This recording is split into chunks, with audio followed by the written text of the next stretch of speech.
He looked her in the eyes, took the papers she had spent 3 weeks building, and tore them in half. Just like that. No hesitation, no apology. The sound of it echoed through that courthouse corridor like something breaking that was never supposed to break. And then he straightened his tie, dropped the pieces into the trash, and walked away smiling. Those were the adoption papers of a 7-year-old black girl named Lily. A little girl who had already lost everything. Her mother, her home, her sense of what safety feels like. The only thing she had left in this world was a worn stuffed bunny named Señor Aurelia, and the quiet hope that someone had finally decided to choose her. And a powerful attorney in a charcoal suit had just destroyed that hope with his bare hands, because she was standing between him and his secrets. What he did not know, what he could not have imagined in his most careful calculation, was whose name was on those papers. Because on the other side of that signature was a man who does not raise his voice, a man who does not make threats, a Korean Mafia boss worth billions, with a black dragon tattooed up his neck, who had made a promise to Lily's mother before she died, and who had spent 6 months quietly, methodically, building something that Preston Whitmore III would never see coming. The moment that attorney tore those papers, he had already lost. He just didn't know it yet. Before starting the story, comment down below where you are watching from and what time it is there. If stories of karma, love, and hidden truths move you, leave a like. Be sure to subscribe to the channel and click Join to become a member and help our channel. There is a sound that courthouses make that no one ever talks about. Not the gavel, not the arguments, not the verdicts delivered in voices trained to carry the weight of finality. It is the sound of paper, the shuffling of it, the sliding of folders across laminate tables, the soft thud of a stamp pressed into a document that will determine where a child sleeps for the rest of her life. Paper is the architecture of the American family court system, and most people who move through its corridors never stop to consider how fragile that architecture truly is, how a single deliberate hand can reach into it and pull something loose, and the whole structure shifts, and the child on the other side of the wall has no idea why the door just closed. Lily Renee Carter did not know any of this. She was 7 years old, and she knew that her mother was gone, and she knew that the man called Mr. Kwan had her mother's laugh in some way she could not explain. Not the sound of it, but the feeling of it, the way safety feels before you are old enough to call it that. She knew that Serena brought her apple juice on hard days. She knew that Senior Aurelia's left ear was softer than the right because she had been holding that side longer since she was 4. These were the things Lily Carter knew. She did not know that 3 floors above the room where she sat swinging her feet, a man in a charcoal suit was reading a document for the first time and making a calculation.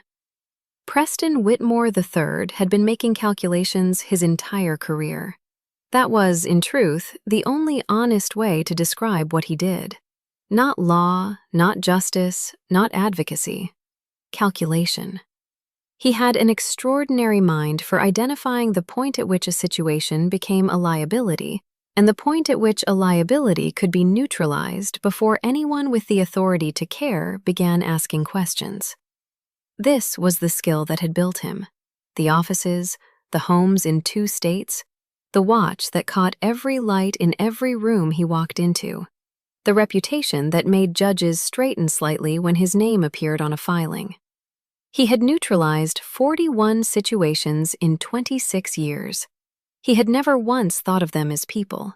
That particular failure of imagination would cost him everything. But on that Tuesday morning in March, standing in the corridor of the Cook County Family Court, with the dossier that Serena Blake had spent 3 weeks constructing sitting in his hands, Preston Whitmore was not thinking about consequences. He was thinking about timing. He was thinking about how much easier this was than he had expected.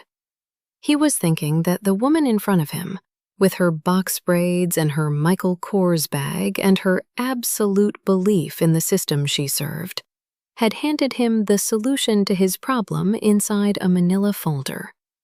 He was thinking about the pen drive. May Carter had been careful. He had to give her that, even now, even standing in the corridor where he was about to undo the last thing she had tried to build.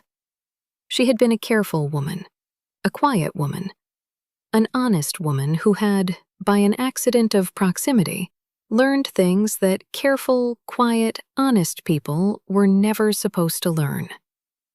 And she had documented them. Of course she had. Because that was the kind of woman May Carter was. And she had left that documentation to her daughter. Not in a safe, not with a lawyer of her own, with the courthouse, listed in the official inventory of personal effects belonging to Lily Renee Carter, minor, pending guardianship resolution. As long as Lily remained in state custody, those effects remained sealed. The moment Kwon Tae-young became her legal guardian, the seal broke. Preston's fingers found the edge of the adoption papers. He thought of the offshore account. He thought of the 4 other cases like this one. He thought of the phone call from Miami and what the man on the other end of it had said, in a voice designed to sound casual and land like concrete. He tore the papers in half. The sound of it was almost nothing, a whisper, a breath.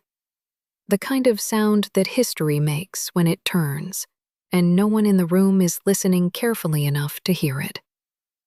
Serena Blake stared at the pieces falling toward the wastebasket, and somewhere in that building, in a file room that Preston Whitmore had never thought to check, the inventory record for the personal effects of May Carter showed a status that had been updated 6 months ago. He had already lost. He simply did not know it yet. There is a particular kind of confidence that belongs exclusively to men who have never been held accountable. It is not arrogance in the loud sense. It does not announce itself. It does not raise its voice or slam its fist against tables. It moves quietly through rooms, straightening its tie, nodding at the right people, producing the correct paperwork at the correct moment. It wears good shoes and keeps its calendar full, and has learned, over decades of practice, that the most effective form of power is the kind that looks like procedure. Preston Whitmore walked out of that courthouse corridor the same way he had walked into it. Measured, unhurried. The slight forward tilt of a man who always knows where he is going.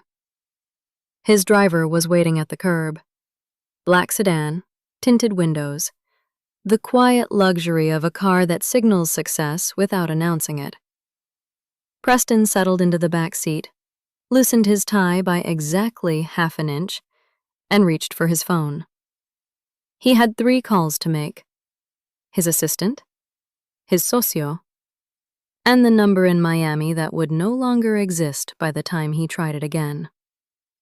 He never made any of them. The driver did not move. Preston looked up from his phone with the specific irritation of a man unaccustomed to waiting. The man behind the wheel was not Gerald. He registered this fact in the way the mind registers something wrong before it can name what the wrongness is. A half-second of pure animal awareness, the kind that expensive suits and corner offices spend years trying to bury. And then the door to his right opened, and the awareness became something colder and more specific. Kwon Tae-young sat down beside him with the ease of a man taking his regular seat at his regular table. He did not rush. He did not threaten. He did not reach for anything. He simply settled into the leather seat and looked forward through the windshield for a moment, as though he were considering the weather. Preston opened his mouth. "No," said Kwon. One word, quiet as paper tearing. The car pulled smoothly into traffic. Preston Whitmore had spent 26 years in rooms with dangerous people. Prosecutors with political ambitions, judges with hidden debts, men from Miami who spoke in careful voices. He understood the architecture of a threat. He knew its grammar and its syntax and the particular rhythm it moved in. What he did not know, what nothing in his career had prepared him for, was a man who did not threaten at all. Kwon Tae-young spoke the way a surgeon operates, with precision, without excess, and with the complete absence of emotional investment in whether or not the process was comfortable for the person on the table. He said the name of the bank in Singapore. He said the date of the phone call from Miami.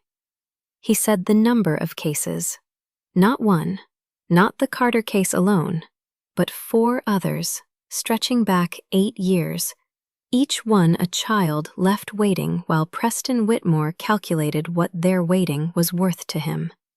Preston felt the specific cold of a man realizing that the room he thought he controlled had always had another door, and someone had been standing behind it for a very long time. "You have 48 hours, Kwon said. His voice had not changed in pitch or temperature since the moment he sat down. Reconstitute the documents. File the correction. Have your office assume formal responsibility for the damage to the process. A pause that lasted exactly long enough to mean something. Do this through the court, through the correct channels. I do not want your money, and I do not want your fear. I want Lily's process restored by the legal system that destroyed it." The car stopped. They were in front of Whitmore and Associates. The glass facade, the brass lettering, 26 years of careful calculation reflected in the polished lobby windows. "And if I don't?" Preston said. It came out quieter than he intended. Kwon turned to look at him for the first time since entering the car. The dragon on his neck caught the gray March light. "You will," he said. "Not because of what I will do to you." That was the part he did not say. The part that sat in the air of the car long after the door closed and the sedan pulled away from the curb, and Preston Whitmore stood on the sidewalk in front of his own name, unable to move for reasons he could not entirely articulate. "You will. Because you already understand what it means that I know everything I just told you, and I am still offering you the legal route. You will, because the alternative is not a conversation in a car." He went upstairs. He sat behind his desk for 11 minutes without touching anything. Then he called his assistant and asked her to locate the inventory records for the Carter estate. She came back 4 minutes later with a folder and an expression he had never seen on her face before. Inside the folder was a single printed page. A courthouse inventory record, updated 6 months prior. Beside the entry for 1 USB storage device, black, 32 gigabytes, there was a transfer notation. Custodial transfer. Kwon Tae-young. Preston read it twice. Then he read it a 3rd time. The pen drive had never been in the sealed estate file. Not when he had arranged for it to disappear from the inventory. Not when he had paid to have the record altered. Not for any of the months he had spent believing the problem was contained. Kwon had obtained it through a separate legal channel 6 months before the adoption hearing was ever scheduled. Before Preston had received the call from Miami. Before any of this had begun, as far as Preston was concerned. Which meant that from Kwon Tae-young's perspective, it had already ended. Everything Preston had done in that courthouse corridor, the calculation, the torn papers, the performance of procedure, had been the last move in a game whose outcome was already decided. He had walked into a corridor believing he was neutralizing a threat, and he had walked out having confirmed on record, in front of a witness, that he was exactly what the pen drive said he was. A man who would tear a child's future in half to protect himself. He sat very still for a long time. Then he reached for his pen. There is a moment in the life of every corrupt system when the rot becomes visible. Not to everyone, not all at once. It does not announce itself with alarms or headlines or the dramatic collapse that people imagine when they think about institutions failing. It happens quietly, in the way that most consequential things happen. A file gets pulled. A record gets cross-referenced. Someone who was never supposed to connect two pieces of information sits down at a desk on an ordinary afternoon and connects them. And then, the stillness before everything moves. Serena Blake had been sitting with that stillness for 3 weeks. She had not told anyone what she was doing. Not her supervisor, not her colleagues, not even the woman she called her best friend, who would have told her to be careful and meant it, and who would have been right. She worked on it in the margins of her regular caseload, in the hour before the office opened and the 40 minutes she was supposed to spend on lunch. She pulled files through proper channels, requested records through official forms, left no trail that looked like anything other than a thorough social worker doing thorough work. Because Serena Blake understood something that Preston Whitmore had never once considered about her.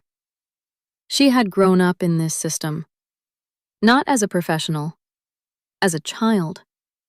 She had been 7 years old, not entirely unlike Lily, sitting in rooms that smelled like floor cleaner and other people's decisions, holding whatever small thing she had left of the life before.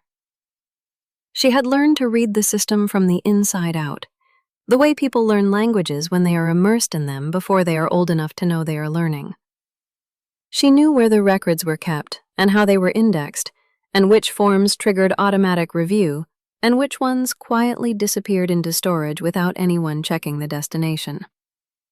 She knew, specifically, how a USB device could be removed from an estate inventory without generating a flag. It required someone with courthouse access, a specific administrative override code, and a record alteration that looked routine if you only checked one database, but revealed itself if you cross-referenced against the original intake form filed on the date of death. Serena had cross-referenced. She had found 4 other cases. 4 other children. 4 other estate inventories with items that had been quietly rerouted, reclassified, or simply made to disappear. In each case, the child in question had been left in state custody for longer than the case warranted. In each case, the sealed estate contained financial records. In each case, Preston Whitmore III had been attached to the proceedings in some official capacity. She had printed everything. It sat in a folder inside a zipped compartment of her black Michael Kors bag, which she carried with her everywhere now, because she did not trust leaving it in the office. She had not yet decided what to do with it. That was the honest truth of where she was. She had built the case with the careful patience of someone who had spent 8 years learning that the system only responded to documentation. And now she had the documentation. And she was sitting across from Lily Carter in a room that smelled like apple juice and old carpet, watching a 7-year-old girl try to teach Senor Aurelia how to sit upright against a pillow.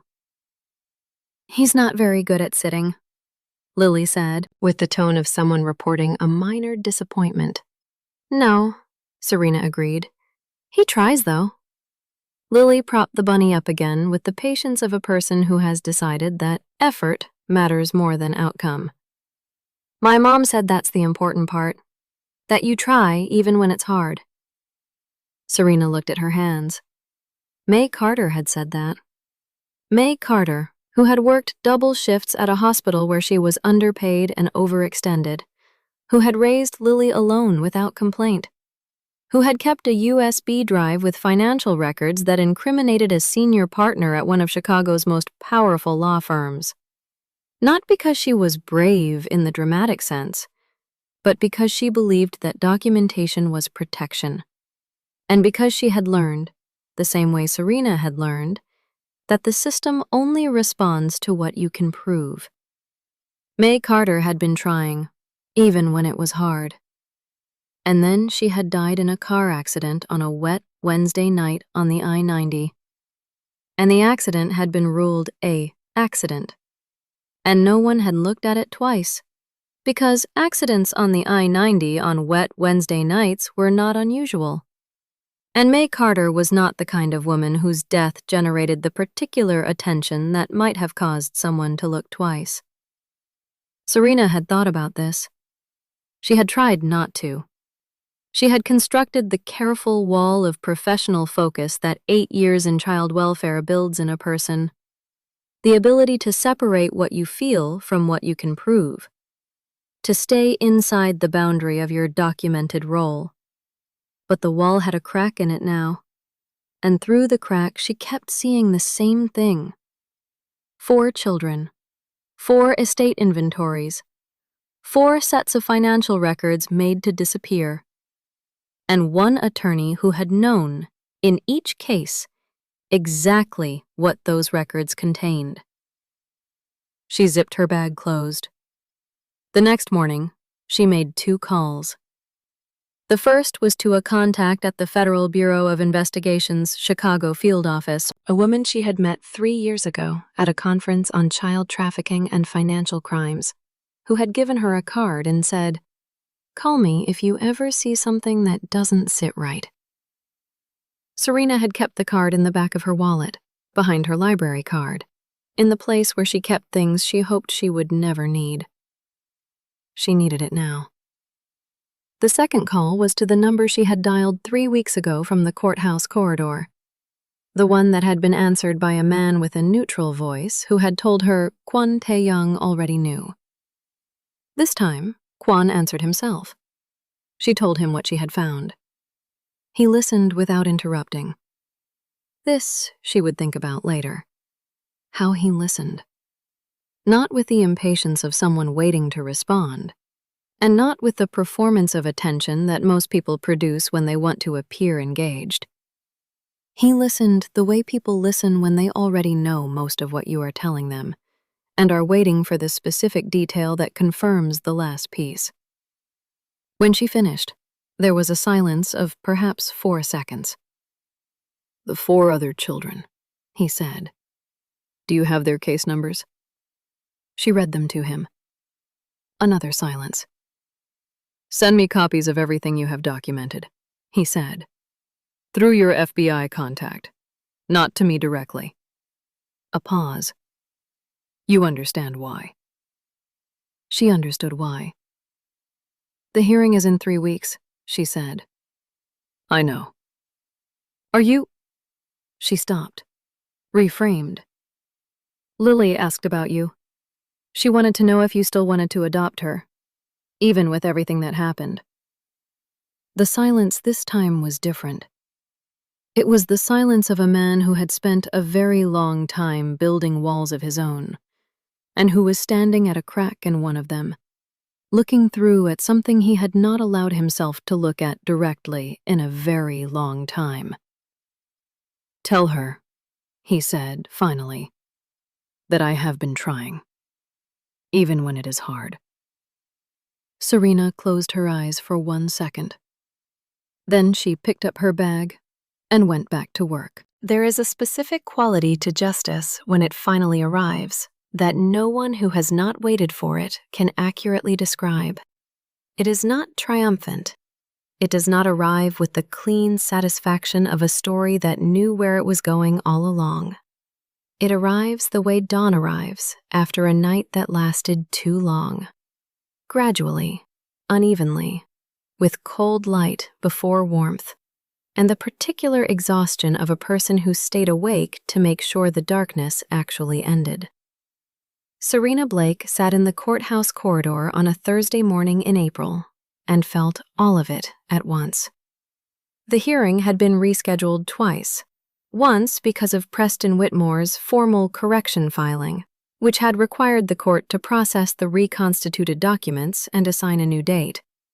Once because a federal preservation order had been placed on several case files connected to Whitmore and Associates, pending preliminary investigation, and the court had needed to verify that the Carter adoption process was procedurally clean before proceeding.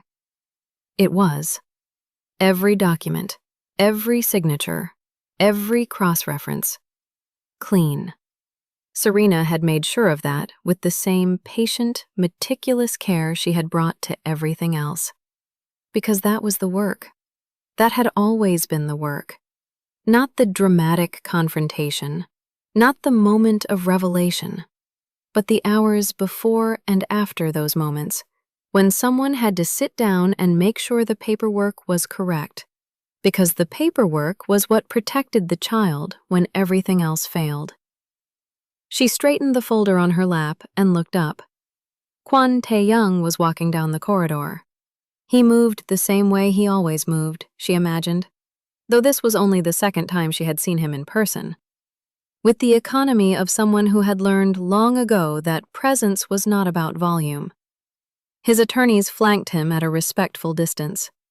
His guardacostas had remained outside, per court protocol. He wore the black suit and the black shirt, the first 2 buttons open, the dragon climbing his neck in the cold courthouse light. He saw Lily before he saw anyone else. Lily was sitting in the chair beside Serena, wearing a yellow dress that the shelter coordinator had found for her specifically for the hearing, with white tights and her white Velcro sneakers, freshly cleaned. Her hair was in 2 pom-poms again, this time with yellow ribbons that matched the dress. Señor Aurelia was in her lap, positioned with slightly more structural integrity than usual, as though Lily had spent time on the arrangement. She looked up when she heard footsteps, and her eyes found Kwon the way eyes find something they have been looking for without admitting it. "You came," she said. "I said I would," he answered. Lily considered this for a moment, with the gravity of a child who has learned not to take statements of intention at face value. "People say things," she said. "Yes," Kwon said. "They do." He sat down in the chair on the other side of her, not across from her, beside her. His attorneys stopped a few feet away, reading the room with the professional tact of people paid to understand when they are not needed. Lily looked at the dragon on his neck for a moment. "I told the other kids at the shelter that you had a dragon tattoo," she said. "They didn't believe me." "What did you tell them?" "I told them it was real." She adjusted Señor Aurelia's position. "I mean, not like a real dragon, but real like it means something. My mom said tattoos that mean something are different from ones that don't." Kwon was quiet for a moment. "Your mother was right," he said. "What does yours mean?" He looked at the wall in front of them for a second, and Serena, who was trying very hard to look like she was reviewing her folder, felt the quality of that pause the way you feel a change in air pressure before weather arrives.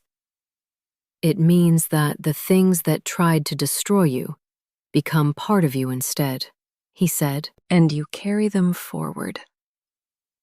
Lily turned this over with the slow thoroughness of a child who does not discard information quickly. "Like how Señor Aurelia's ear is softer on this side," she said, holding up the left ear. "Because that's the side that's been held the most. He didn't choose that, it just happened. But it's still him." Kwon Tae-young looked at a stuffed rabbit being held up by a 7-year-old girl in a yellow dress, and something moved across his face that was not quite any single expressible emotion, but contained all of them in some compressed and careful form. "Yes," he said. "Exactly like that." The hearing lasted 42 minutes. The judge reviewed the reconstituted documentation, the formal correction filing submitted by Whitmore and Associates, the verification of Kwan's status as registered godfather, authenticated by the consulado, cross-referenced against the original document filed by May Carter 14 months before her death, and the psychological assessment of Lily Carter conducted over 6 sessions by an independent evaluator appointed by the court. The evaluator's report contained one paragraph that Serena had memorized without intending to. The child demonstrates a significant capacity for attachment that has been suppressed by prolonged uncertainty within the foster system. She has developed adaptive behaviors designed to minimize her perceived burden on caregivers. When asked what she wanted from a permanent home, she paused for 11 seconds before answering. She said, "I want someone who already decided. I don't want them to be still thinking about it." Kwan had already decided. He had decided the night May Carter called him from a hospital parking lot 7 years ago and told him she was pregnant, and that she was keeping the baby, and that she was not asking him for anything except one thing, which was that if something ever happened to her, he would not let her daughter disappear into a system that did not know her name. He had said yes. He had filed the Godfather documentation the following month. He had spent 6 years building a legal infrastructure around that promise through channels that were entirely separate from everything else he was, because May Carter had asked him for something clean, and he had wanted, for once, to give someone something clean. And then May Carter had died on a wet Wednesday night on the I-90, and Kwan Tae-young had made quiet inquiries, and the inquiries had led to a law firm, and the law firm had led to a pen drive, and the pen drive had led to 4 children and 8 years of deliberate institutional sabotage. And he had spent 6 months constructing the legal case with the same patience and thoroughness that May Carter had brought to the original documentation. He had not told anyone this. He had not needed to. The judge approved the adoption. Preston Whitmore III was indicted 11 weeks later. The charges were unsealed on a Tuesday morning, the same day of the week as the morning in the courthouse corridor, which was the kind of coincidence that means nothing and feels like everything. Fraud, obstruction, misappropriation of estate assets belonging to minors under court protection. 5 counts across 4 separate cases spanning 8 years. His photograph appeared on the local news that evening.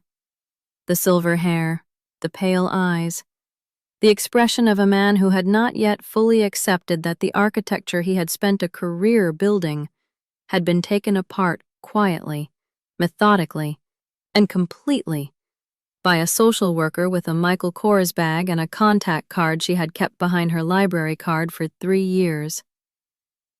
He was convicted on all 5 counts 14 months later, sentenced to 11 years. He lost his law license on the same day the verdict was read. What no formal record would ever fully capture was what happened in the parking lot outside the courthouse on the afternoon of the adoption hearing. The April light was thin but present, the kind of light that has not yet decided to be warm but has agreed to exist. Lily walked out holding Kwan's hand with the same practical grip she used to hold Senior Aurelia. Not decorative, not performative, but functional. The grip of someone who has decided that this is the thing she is holding, and she is going to hold it correctly. Serena walked behind them, bag on her arm, folder under her elbow, and felt the specific exhaustion of someone who had done everything right and was only now allowing herself to know it. At the bottom of the courthouse steps, Lily stopped. She looked up at the building for a moment. The columns, the brass doors, the weight of it, the particular institutional gravity that buildings like this are designed to project. Then she looked at Kwan. "Can we get food?" she said. "I'm hungry and I've been in there a long time." Kwan looked at her with an expression that Serena would describe to her best friend that evening, struggling for words, as the look of a man who had forgotten that normal things still exist, and was being reminded of this by someone 7 years old. "Yes," he said. "We can get food." "Can Serena come?" He looked at Serena. Serena looked at Lily. "I have to get back to the office," she said. Lily's face arranged itself into the particular expression of a child who has calculated that this answer is negotiable. "After?" she said.